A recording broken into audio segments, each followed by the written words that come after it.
Ensuite, on voudrait calculer x de 1, c'est-à-dire la valeur pour n égale 1, ou x indice 1, c'est pareil. Alors, comment faire pour trouver x de 1? Donc cette fois-ci, il va falloir utiliser ce qu'on appelle la relation de récurrence, qui est définie ici. Puisqu'on voit que le terme suivant, il est exprimé en fonction du précédent, puisque xn-1, lui c'est le précédent par rapport à xn. Si vous n'en êtes pas convaincu, référez-vous toujours par rapport à un axe. Si j'ai placé n, sachant que 0 il est à gauche ici, donc 0, 1, 2, etc. n-1 il est avant, n plus 1 il est après. Donc j'exprime le suivant en fonction du précédent par cette relation.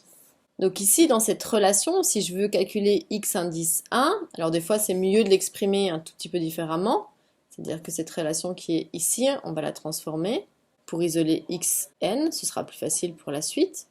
C'est-à-dire que si je veux juste isoler x indice n, on va ajouter des deux côtés cette quantité-là pour la faire disparaître à gauche.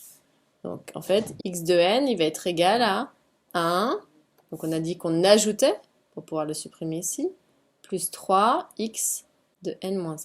Donc maintenant, comme ça, c'est facile, j'ai vraiment le suivant, x de n, qui est exprimé par rapport au précédent. Donc ce qui veut dire que nous, si je veux x de 1, donc ça veut dire que dans ma relation ici, n, il prend la valeur 1. Donc si je le fais à gauche, obligation de le mettre aussi n égale 1 à droite.